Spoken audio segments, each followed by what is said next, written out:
Bon, les amis, pour ceux qui viennent d'arriver, vous le savez, les États-Unis a autorisé l'Ukraine à utiliser les missiles tactiques américains qu'on appelle des attaques MS, attaques SS, pas quoi, je sais pas quoi.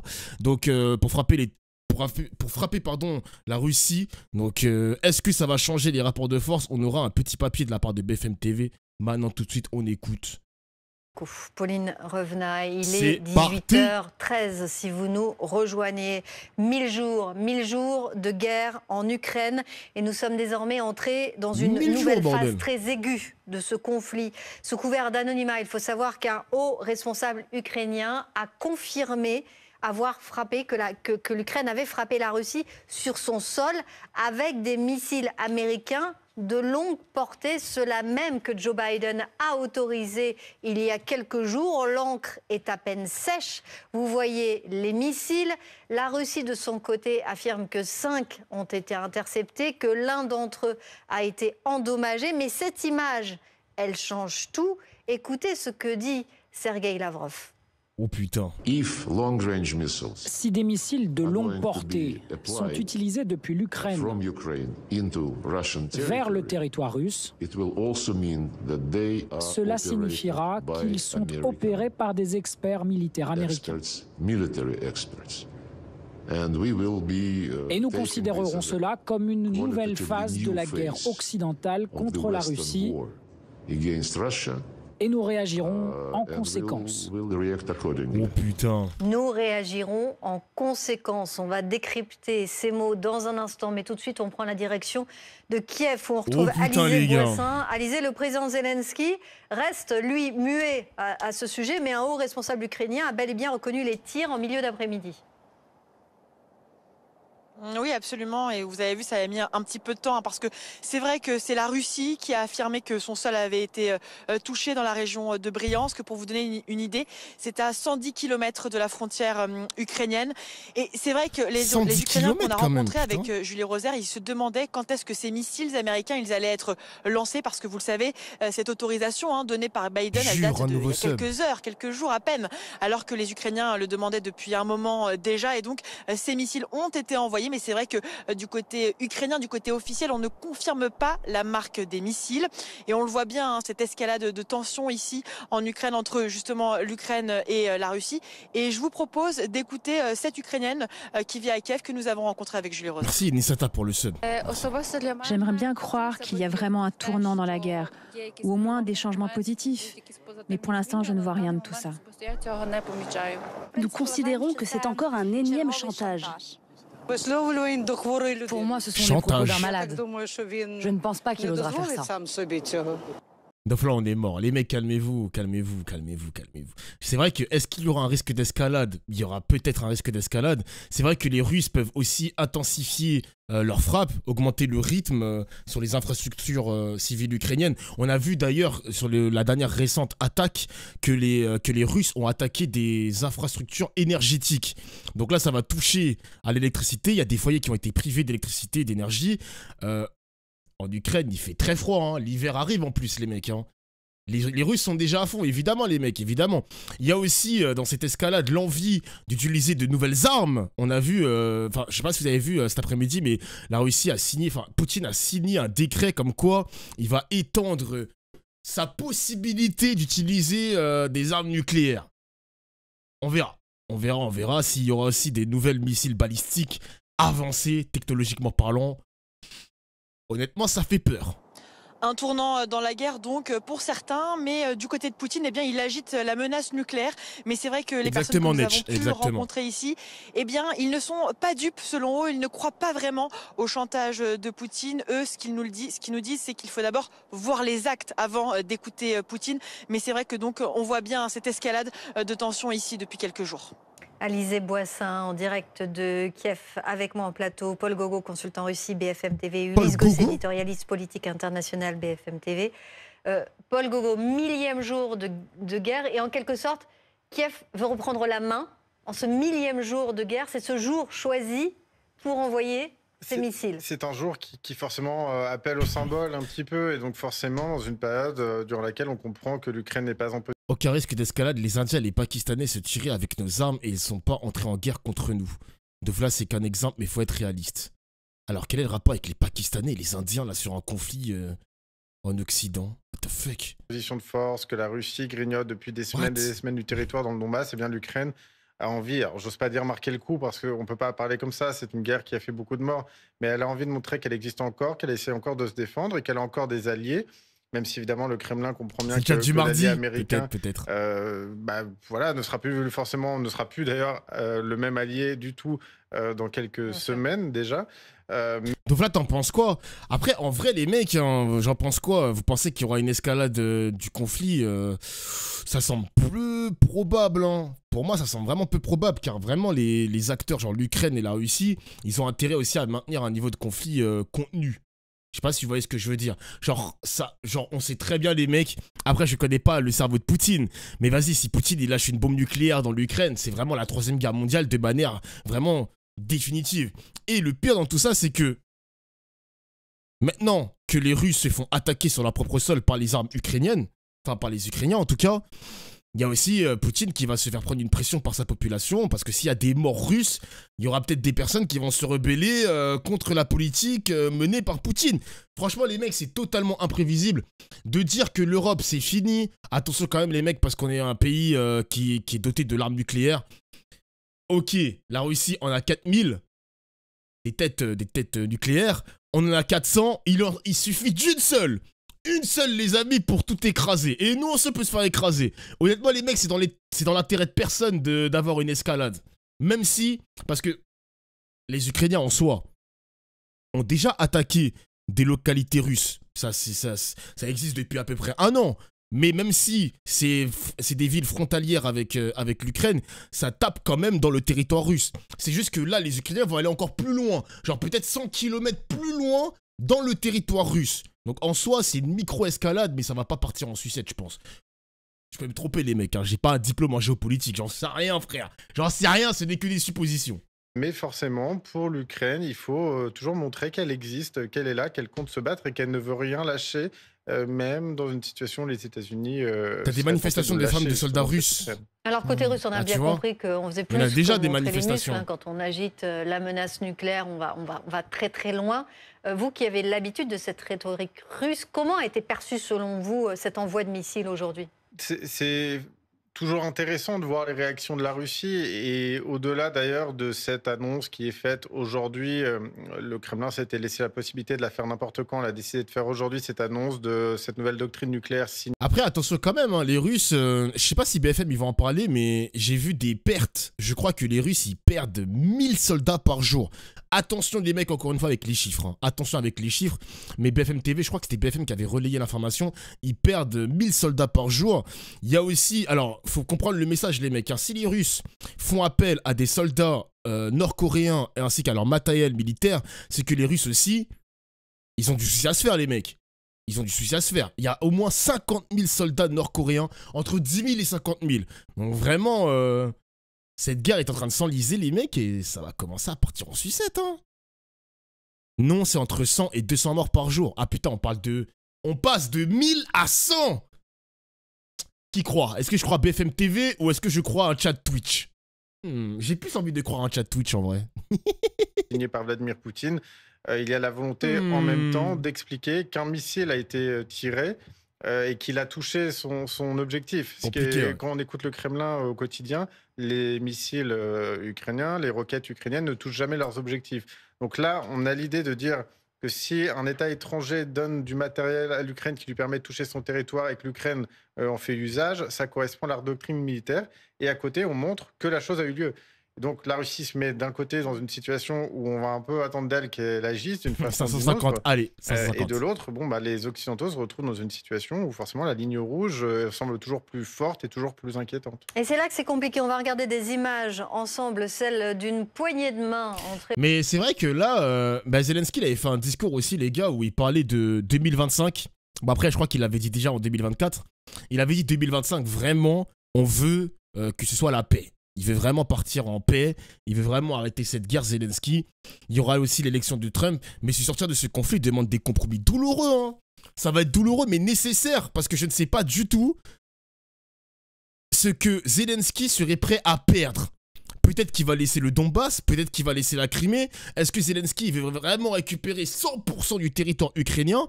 À un moment donné, la communauté internationale va devoir discuter sérieusement avec l'Ukraine. Qu'est-ce que Zelensky serait prêt à perdre? Qu'est-ce que Poutine serait prêt à gagner ou à perdre lui aussi? Parce que peut-être que la Russie ne sortira pas totalement vainqueur de cette guerre. On appelle ça comment? Je crois que c'est une victoire à la Pyrrhus. Je crois que ça s'appelle comme ça. En gros, c'est tu gagnes une guerre, mais tu as perdu tellement de soldats dans cette victoire que c'est plus vraiment une victoire. Je crois que ça s'appelle une victoire à la Pyrrhus, un truc comme ça. Je crois que c'est ça. Les gars, j'en ai dans le crâne, hein. Ah, j'en ai dans le crâne. Respectez-moi, les gars. Respectez-moi. Mettez-vous à genoux. À genoux. Non, pardon. Mais évidemment, les gars, Zelensky, pour lui, l'objectif ultime serait de construire un cadre de sécurité en Europe et surtout dans l'Ukraine.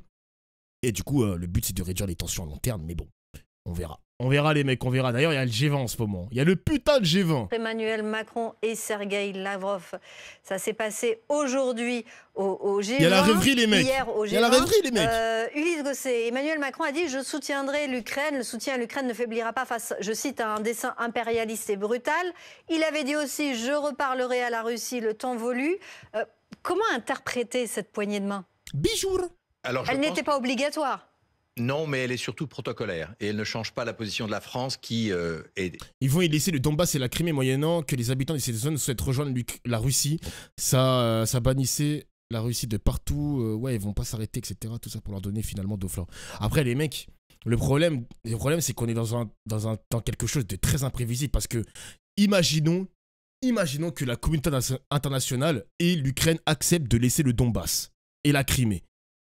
Ça peut aussi laisser la porte ouverte à d'autres pays qui peuvent se faire envahir par la Russie. Les anciens pays de l'URSS. Genre l'Estonie, Lituanie, Lettonie, etc. On ne sait pas jusqu'où peut aller Poutine.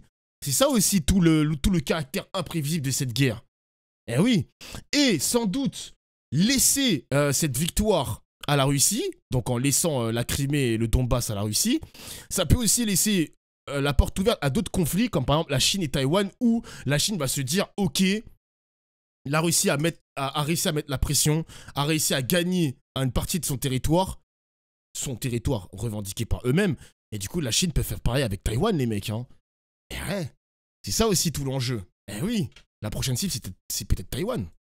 Très très ferme sur un point précis. S'il y a négociation en Ukraine, elle doit être conduite par les Ukrainiens et à la demande des Ukrainiens et pas des Occidentaux. Alors c'est vrai que dans le contexte actuel, avec l'arrivée de Trump au pouvoir, Zelensky n'a pas tellement le choix. Il va devoir s'attabler avec les Russes, lui ou des généraux ukrainiens face à des généraux russes pour commencer à négocier. La France va continuer à soutenir l'Ukraine. Le problème, c'est que la France, comme l'Allemagne, comme d'autres pays européens, n'a plus les mêmes moyens qu'il y a 1000 jours. Et qu'aujourd'hui, c'est plus difficile compte tenu des tensions sociales. Ah, du coup, c'est pas Poutine qui est au G20, c'est son ministre des Affaires étrangères. Ok. Ou ministre de la Défense, je sais plus, Lavrov, il est quoi comme ministre? Putain, ça fait bizarre de les voir côte à côte, les deux. Hein. Qui existent en Europe et ça en fait France trop bizarre. En particulier. C'est difficile de continuer à subventionner Affaires étrangères, ok. l'Ukraine. Et donc, il faut trouver une solution. De là à parler avec Poutine, il y a un pas. Et vous savez pourtant, c'est ce qu'a fait le chancelier allemand. Oui, mais il a été sévèrement critiqué, parce qu'on l'a accusé, à juste titre d'ailleurs, de faire cavalier seul et finalement de vouloir un répit dans la guerre pour s'occuper de ce qui se passe en Allemagne. Le problème, c'est que le chancelier Scholz, c'est un canard boiteux, un petit peu comme Joe Biden, si j'ose dire. Il est dans une situation où sa coalition est totalement bloquée et il y a des nouvelles élections prévues en Allemagne au début de l'année qu'il va perdre. Donc il ne sera plus chancelier allemand. Donc sa parole a peu de poids. Mais... Ah ouais? Attends, mais c'est l'année prochaine les élections allemandes là? Les élections fédérales, ça s'appelle comme ça? Élections fédérales. Allemagne. Il y a marqué 28 septembre 2025. Qu'est-ce qu'ils m'ont raconté là? Qu'est-ce qu'ils m'ont dit comme bêtise? On a vu qu'il a fait une tentative, si vous voulez, qui n'était pas associée à une demande conjointe des autres pays européens importants comme l'Italie, la France ou même la Grande-Bretagne. Donc cette initiative, en fait, elle est regrettable. Et ce qu'il faudrait vis-à-vis de la Russie, et surtout quand Poutine se fait menaçant, c'est que l'Europe parle d'une seule voix. Et d'ailleurs, le secrétaire d'État aux Affaires étrangères européen, l'homme qui incarne la diplomatie européenne, Joseph Borrell, a dit céder en Ukraine, ça serait une défaite stratégique pour l'Europe. Et il incarne la position française.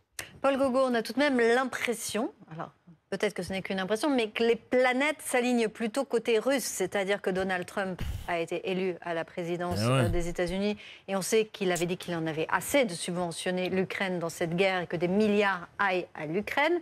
L'Europe, très clairement, a du mal à parler d'une seule voix, encore plus maintenant, encore plus après ce coup de fil du chancelier allemand, même s'il s'est plus ou moins rétracté, qu'il a rétro-pédalé, ça semble plutôt aller bien pour Poutine. Oui, mais ce qui est intéressant, c'est d'ailleurs de voir que, même si je partage totalement votre constat, le Kremlin ne veut pas. C'est-à-dire qu'on tient à Moscou à ne pas donner la sensation que Donald Trump serait le plus grand désespoir qu'on ait, qu'on n'aurait jamais eu, de montrer que maintenant on peut peut-être un petit peu compter sur les États-Unis. Et donc on remarque que Vladimir Poutine reste sur sa ligne. Il continue à durcir le ton, il continue ses attaques de drones et de missiles sur l'Ukraine, avec une stratégie qui date d'ailleurs d'il y a longtemps. Parce qu'en même temps, au sol, il grignote aussi, il faut le dire. Exactement. Et puis oui, parce que d'ailleurs, effectivement, il sait bien que si à un moment Donald Trump décide ou trouve une solution pour essayer d'imposer une solution à tout le monde, ce qui est déjà conquis est déjà conquis. Et je pense que Donald Trump ou les autres ont du mal à faire négocier Vladimir Poutine sur des territoires qu'il occupe. Est-ce qu'ils ont attaqué l'Ukraine a déjà envoyé des missiles américains sur le sol russe, les mecs. Et après, il y a des missiles qui ont été interceptés par l'armée russe. Déjà. Alors on va revoir justement avec Anne-Sophie Varmont les chiffres de la guerre côté russe. La Russie qui grignote, mais une guerre qui coûte très très lourd. Oui, tout à fait. Tout d'abord, quand on parle de chiffres, il faut dire quand même une chose, c'est qu'il n'y a pas de décompte officiel des pertes, que ce soit côté russe ou côté ukrainien. Ce sont donc différentes sources croisées qui permettent d'obtenir des estimations fiables. 700 000 soldats permettent d'évaluer qu'il y a 700 000 soldats russes perdus depuis le début de la guerre. Perdus, qu'est-ce que ça veut dire? Ça veut dire soit tués, soit blessés, soit disparus, soit capturés. Si on se concentre maintenant sur les 2 derniers mois, parce qu'il y a eu vraiment une accélération de cette guerre, eh bien le rythme des pertes est désormais de 1200 hommes tués ou blessés chaque jour. À titre de comparaison, lors de la Première Guerre mondiale, c'était 900 soldats français qui étaient tués chaque jour. Et là, on parle seulement d'une moyenne pour la guerre entre la Russie et l'Ukraine, parce que les pertes russes, elles peuvent aller jusqu'à 2000 hommes perdus chaque jour. Alors là, on a parlé des pertes humaines, on va maintenant parler des pertes matérielles. Et là, évidemment, les chiffres sont encore très impressionnants. 20 000 équipements militaires russes ont été détruits durant ces 1000 jours de conflit. Dans le détail, si on se penche sur le matériel stratégique, Moscou a perdu plus de 3500 chars, 5000 véhicules de combat d'infanterie et 132 avions. Alors, moi, je fais attention à ces chiffres, les mecs. Évidemment que les Russes, ils ont pris un sacré coup dans leur armée. Mais quelle suite? Quelle suite 3500 chars détruits, 5000 véhicules de combat. À un moment donné, quand Poutine il en aura marre parce qu'il a trop perdu dans cette guerre, c'est peut-être à ce moment-là où il va lâcher sa nuque. On sait pas, les gars. Vous pensez que c'est une fake news? Mais les mecs, moi, j'aime pas ce discours. Arrêtez de crier au fake. Moi, j'aime pas ce discours de dire que les chiffres sont largement sous-estimés. On est sur BFM TV, je suis d'accord les mecs. On est sur BFM TV, faut faire attention aux récits que les journalistes veulent nous faire partager à nous occidentaux. Mais arrêtez de croire que la Russie a rien perdu. Ou a perdu très peu de soldats. Arrêtez, s'il vous plaît les mecs. Arrêtez. Parce que vous dites c'est fake news, mais sur quoi vous vous basez pour dire que c'est fake? Sur quoi vous vous basez pour dire que c'est fake les mecs? Moi, je veux bien que les Russes gagnent du territoire, mettent la pression, c'est eux qui sont pour l'instant sur l'avantage, etc. Mais faut pas sous-estimer, genre. Ils ont perdu beaucoup de matériel, les gars, vraiment. Toutes ces pertes matérielles et humaines, oui, mais pour quel gain sur le terrain? Eh bien, on va regarder une carte pour comprendre. La Russie a essentiellement conquis des villes à l'est et au sud du pays. Mariupol, Berdiansk, Melitopol sont maintenant tombés sous contrôle russe. Au total, depuis février 2022, la Russie a conquis seulement 10% du territoire ukrainien. Alors à titre de comparaison, 10% du territoire ukrainien, c'est presque autant que l'intégralité de l'Irlande. Et actuellement, évidemment, cette guerre, vous le savez, elle continue essentiellement sur 2 fronts. D'un côté, c'est grand l'Ukraine quand même, qui est plutôt dans le centre-est du pays, et Kharkiv, qui est plus au nord. Merci beaucoup Anne-Sophie Vermont-Uli. Même la carte, elle est fausse, Dofla. Bon, le mec qui ouvre sa bouche à chaque fois, fake news, etc., etc., j'aimerais bien avoir des sources, sinon tu vas être banni. Voilà, je vais être clair. On va pas faire une bataille de chiffres sur mon chat, je vous en supplie, les mecs, on n'est pas là pour ça. On s'en bat les couilles, on est juste à l'essentiel de l'information, là. Calmez-vous. Là, je vous demande de vous calmer. Attention. Lise Gosset, Volodymyr Zelensky affirme que 2025 décidera qui sera victorieux de la guerre. Ça sera peut-être pas si simple. Il va falloir négocier, voir de part et d'autre ce qu'on est prêt à céder. Quand je dis de part et d'autre, Vladimir Poutine a été très clair. Il a réclamé la reddition ukrainienne, le rattachement des territoires ukrainiens occupés à la Russie, la démilitarisation de l'Ukraine et l'abandon des ambitions ukrainiennes d'intégrer l'OTAN. C'est aussi la crédibilité de Donald Trump qui est en jeu dans cette affaire, puisque lui a dit « je pourrais mettre fin à la guerre en 24 heures ». Lorsqu'il sera à la Maison-Blanche, à partir du 20 juillet prochain, on va voir ce qui se passe dans les prochaines 24 heures. Le 21 janvier, par exemple. Ouais, c'est quoi ce site-là? Je vais me faire pirater, les mecs, c'est quoi ça? J'ai cliqué sur un lien, c'est quoi ça? Wesh, on est où, là? Tout est en russe, mon gars. Qu'est-ce que c'est que ça? Ou en ukrainien, ou je ne sais pas quelle langue. Oh, qu'est-ce que c'est que ça? Wesh, c'est quoi ces cartes-là? On peut zoomer. Donc tout ça, c'est le territoire russe. Et là, c'est les territoires ukrainiens, c'est ça? C'est quoi ça? Oh. M'envoyez pas des trucs bizarres, les mecs. J'ai piraté la CIA ou quoi, là? On peut être sûr que d'ores et déjà, les négociations ont commencé en secret entre les équipes de Trump, de Poutine et de Zelensky. D'ailleurs, Zelensky a vu Trump lorsqu'il s'est rendu aux États-Unis il y a quelques mois, en même temps qu'il a vu Joe Biden, l'Américain. On est dans une situation où, effectivement, il va y avoir une négociation. Est-ce que ça mettra fin à la guerre en 2025? C'est peu probable. Mais on peut espérer d'abord qu'il y ait une négociation, ce qui pourrait entraîner un cessez-le-feu. Le risque, c'est qu'on se retrouve avec un conflit gelé à l'intérieur même de l'Europe, c'est-à-dire un peu comme entre les deux Corées du Nord et du Sud en Asie, il y aurait une ligne de front et d'un côté les Ukrainiens, de l'autre côté les Russes. Car Poutine ne voudra pas reculer, ne voudra pas céder le Donbass qu'il a conquis et dont il a inscrit les territoires dans sa constitution russe. Donc pour lui, céder, c'est quasiment impossible. Pour les Ukrainiens, il faut qu'ils fassent des concessions s'ils veulent arrêter la guerre. Et pour reprendre souffle et reprendre des forces et limiter, je dirais, le nombre de pertes en vies humaines et aussi la destruction de l'Ukraine. Parce que ce que fait Poutine régulièrement, c'est qu'il bombarde l'infrastructure électrique, il contrôle même une centrale nucléaire, la plus grande. Et donc ça a un impact évidemment extrêmement difficile à supporter pour les Ukrainiens. Est-ce qu'une pause peut intervenir? C'est possible. Ah mais l'Ukraine n'a jamais récupéré la centrale de Zaporizhzhia, là, la plus grande centrale, je crois que c'est l'une des plus grandes centrales d'Europe. Possible, surtout si, encore une fois, Trump engage tout son poids. Ils l'ont définitivement perdu. En disant à Poutine et à Zelensky, vous n'avez pas le choix. Zelensky, si tu continues, j'arrête les fournitures d'armes et plus de dollars pour l'Ukraine. Et Poutine, si tu continues, je produis du pétrole et je fais chuter les cours du baril dont tu vas souffrir et tu n'auras plus de moyens pour financer ta guerre. Donc il peut avoir cette fermeté et ça peut-être marcher. C'est Trump qui détient toutes les clés ou l'Europe a son rôle à jouer? Bonne question. 100% exact. Dommage que Dofla ne pense pas comme nous là-dessus. Qu'est-ce qu'il raconte? Qu'est-ce que vous racontez, wesh? Attends. À la fin, les Ukrainiens comprendront que Zelensky les a vendus aux Américains. Mais ça, je suis d'accord avec ça, genre. Mais c'est même, on peut même prendre toute l'Europe, hein. C'est toute l'Europe, les mecs, hein. C'est toute l'Europe qui est comme ça. Hein.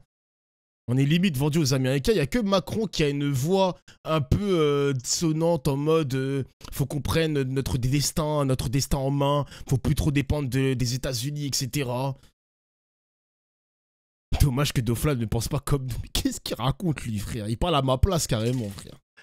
C'est Trump qui détient les clés, mais il faut que l'Europe puisse jouer un rôle. Ça a été C'est des conneries ce que dit Macron. Alors, les mecs, j'ai beau détester Macron, hein. J'ai beau détester Macron, mais le délire de vouloir un leadership sans les Américains et dépendre, enfin, avoir notre destin en main sans dépendre d'un autre pays, surtout les États-Unis, j'entends ce discours. Après, Macron, il y a les paroles et les actes. C'est vrai que les actes, c'est autre chose. Ça, je suis d'accord avec vous, le chat. La tentative, à mon avis, c'est-à-dire que c'est pas je suis d'accord avec vous. C'est la tentative avortée, à mon avis, du chancelier allemand qui a pris l'initiative de parler avec Poutine.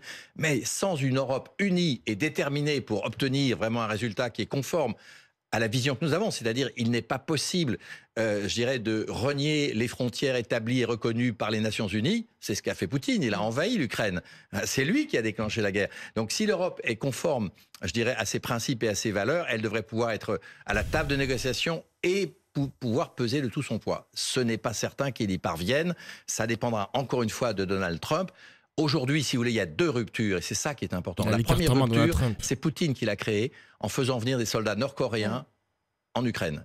Et d'ailleurs, on dit qu'il y avait une offensive russe qui se préparait dans la région de Koursk, c'est-à-dire en Russie, avec des soldats nord-coréens. Pardon, 11 000 soldats nord-coréens. Et c'est cela que les Américains ont voulu stopper en disant aux Ukrainiens, vous pouvez frapper à l'intérieur de la Russie et spécifiquement dans cette région de Koursk. Ça, c'est la première rupture. La deuxième rupture, c'est effectivement le fait que Poutine, mois après mois, fait évoluer sa doctrine nucléaire. À l'origine, la doctrine nucléaire russe, c'est si notre État est menacé de façon existentielle, nous pourrons utiliser le nucléaire. Aujourd'hui, c'est en cas d'attaque avec des missiles balistiques. Vous voyez que ça change beaucoup de choses. Donc on est dans un climat de tension, de chantage, de poker menteur, qui est évidemment extrêmement dangereux. Mais moi je suis curieux de savoir, Donald Trump, je sais qu'il va arrêter la guerre, il a dit en 24 heures ça va être résolu, etc. Mais qu'est-ce qu'il va accepter ou qu'est-ce qu'il va imposer à Poutine? Est-ce que par exemple Donald Trump peut demander à Poutine, les territoires du Donbass appartiennent à l'Ukraine, je demande que vous retirez vos soldats? Ou est-ce qu'à l'inverse, il va dire à Zelensky, bon frérot, t'as perdu ces territoires, laisse tomber, laisse ce territoire à la Russie, on va te démilitariser, et maintenant, khras. Moi, je sais même pas qu'est-ce qu'il veut. Parce qu'au final aussi, faut savoir une chose, les gars, c'est que les Américains ont voté Donald Trump pour leur intérêt, uniquement leur intérêt. Parce que il est bien mignon, Donald Trump, hein, il peut pas résoudre les guerres, les conflits dans le monde, à lui tout seul. Les Américains ont voté pour lui parce qu'ils ont aussi ils ont envie de travailler, ils ont envie d'avoir un meilleur salaire, ils ont envie d'avoir un meilleur pouvoir d'achat. Enfin, je pense que les Américains n'ont pas élu Donald Trump pour résoudre le conflit au Moyen-Orient et en Ukraine. Croyez pas qu'au mois de janvier, quand il sera élu, le lendemain, ça va être résolu tout ça. Hein. C'est grossi, évidemment, les mecs. Paul Gogo, on a une image. On a vu que la Russie avait lancé en série la fabrication d'abris antimissiles. Comment on l'interprète? C'est de la communication? Ouais, il peut forcer Zelensky à concéder le territoire. Je suis d'accord. Je suis d'accord. Que la population russe est prête à peu près tout. Enfin, comment dire, c'est de la communication parce que on montre ça, et la réalité, c'est que la population russe a autant peur que nous. Je me rappelle des débuts de la guerre, à chaque fois que Vladimir Poutine agitait la menace nucléaire en Russie, on se disait, mais nous, on veut pas de ça, en fait. C'est-à-dire que si on lance une bombe nucléaire sur les Occidentaux, en gros, on recevra la bombe retour, et il y aura autant de morts chez nous que chez les autres. Alors, il y a bien des propagandistes qui ont essayé d'expliquer, oui, mais nous, on sera morts pour la bonne cause. Les Russes n'en veulent pas, mais ils ne se rebellent pas parce qu'ils ne peuvent pas? Non, c'est ça. Alors, ils ne se rebellent pas parce qu'ils ne peuvent pas se rebeller, que ce soit pour des questions de peur, de bombes nucléaires ou pour le reste. Enfin, c'est pas possible. On a abandonné l'idée de se rebeller publiquement. Et puis, peut-être que la population s'est aussi un peu radicalisée depuis 2022 et que certains estimeraient que... C'est la question qu'on se pose finalement, c'est est-ce que les Russes soutiennent massivement Poutine? C'est toujours compliqué. C'est un peu moi comme quoi. Ça fait 7 ans que je travaille à Moscou. Parce que quand on voit la manifestation qui a eu lieu il y a quelques jours, qui était ce week-end en Allemagne, des exilés russes, certes une première manifestation à Berlin, 1 millier de personnes. Oui, mais c'est très compliqué parce que, par exemple, si aujourd'hui vous êtes opposant russe en exil, la majorité n'iront jamais manifester dans ces rassemblements-là. Ils sont certainement contre la guerre, mais ils veulent aussi pouvoir garder la possibilité de retourner un jour voir leur famille en Russie. Et vous avez tout à perdre à aller manifester dans ces cortèges-là. Et puis, bon, vous manifestez là, vous passez le message aux Ukrainiens, aux Européens que vous êtes contre la guerre. Mais ça, à quelle valeur? Les Russes qui nous intéressent, j'ai envie de dire, ils sont en Russie. Ceux qui ou bien se cachent, qui sont contre la guerre et se cachent, ou bien ceux qui soutiennent Vladimir Poutine et ou sa guerre. Tout ça dépend de plein de choses. On avait beaucoup qui soutiennent Vladimir Poutine, mais qui souhaiteraient la fin de la guerre, tout en remportant cette guerre en question. Il y a beaucoup de gens qui sont fatigués de Vladimir Poutine et de la guerre, mais ça dépend des périodes. Quand Vladimir Poutine va parler de bombes nucléaires, c'est une question de peur et de terreur, et beaucoup de gens vont être capables, dans la peur, de le soutenir sur ce point-là. Et en même temps, dès que ça va se calmer, se dire ce serait quand même bien qu'on change de président et qu'on ait quelqu'un un peu plus modéré, peut-être un peu plus calmé. Changer de Ça évolue président en permanence. La propagande permet aussi de manipuler de façon plus ou moins forte cette opinion publique. C'est vraiment quelque chose de très compliqué de comprendre le soutien à Vladimir Poutine. Merci Paul Gogo, merci Ulysse Gosset. Dans l'actualité... Putain, le monde est dirigé par des vieux, les mecs. Hein. Donald Trump, un des plus vieux présidents au monde, va être élu. Putain, ah là là.